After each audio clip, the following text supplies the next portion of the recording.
Okay, so let's set the scene. For anyone who hasn't been following the news out of New York, what exactly is going on and what's at stake here?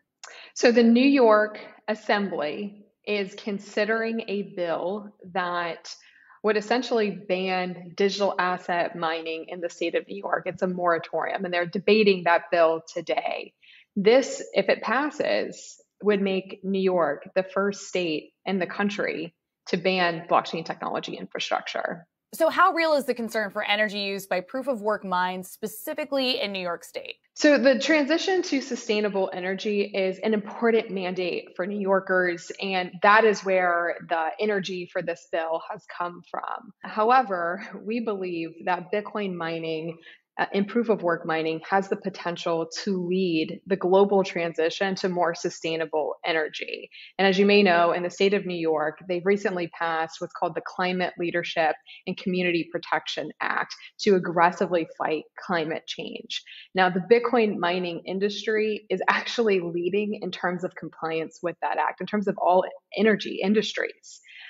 The sustainable energy mix of the global Bitcoin mining industry today is estimated to be just under 60% globally.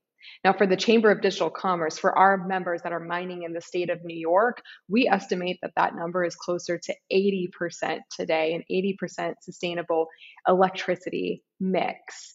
So if New York, if their mandate, this is the question I have, if they're looking to move towards climate neutrality, which they are, why would the assembly single out this one small but growing and promising industry of digital assets that is leading in terms of sustainable industry practices? So there absolutely are political motives behind this bill, and more understanding needs to be done before a flat out moratorium is passed into law. Now, regardless of the bill's passage, what impacts will this type of legislation have on New York's ability to compete in the crypto industry? Will it, for example, cause talent to flee the state or avoid it altogether? This would have dire consequences for the digital asset ecosystem and the state of New York. And remember, making the United States a global leader in blockchain technology was a mandate set by President Biden. He just signed an executive order into law, setting out a process to do just that. And this bill would be contrary to that. Further, blockchain has been added to the list of critical and emerging technologies in the United States. Coming back specifically to the state of New York, Bitcoin mining operations are providing great jobs for local communities. One of our members, their average pay is $80,000 a year. There are many unions, labor unions, who are against this bill because it could have dire economic consequences. But more importantly, it has the potential to stifle the transition to more sustainable industry practices. Now, New York is often a leader in these types of legislation. We saw House Democrats call on the EPA to investigate the environmental impacts of crypto mining just last week. Do you expect more of these bills to pop up in states or even nationally? That is absolutely our concern. New York is absolutely a leader when it comes to state legislation, which is why we have a team on the ground fighting against this bill to make sure this doesn't lead to a copycat issue where you have other states following suit. We are encouraging members to look at the data. For example, in 2020, just last year, proof of work digital asset mining was estimated to use 188 terawatts of power. That's about 0.1% of global energy consumption, a tenth of a percent. So, what would this bill actually do to reduce emissions? It would not put a dent in it.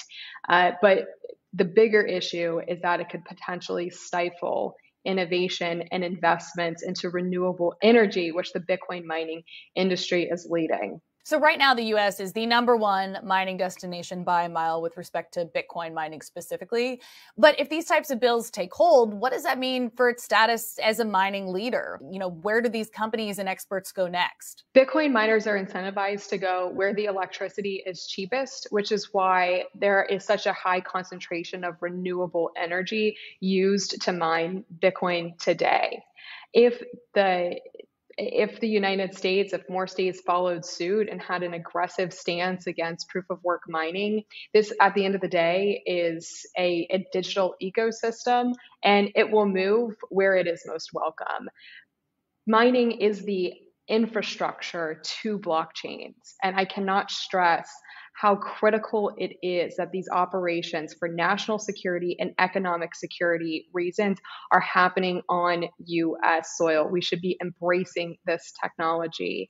And just one further point, the Assembly has already passed a bill that would conduct a study on proof of work blockchains and mining operations and its impact in the state of New York. The stakes are super high. This is a new and emerging ecosystem. We should understand it first. Let's support this bill that would create a study. Let's conduct the study, understand its findings, and then take action, not just push forward for a moratorium without fully understanding its consequences. Last question, what are the scenarios for how today plays out?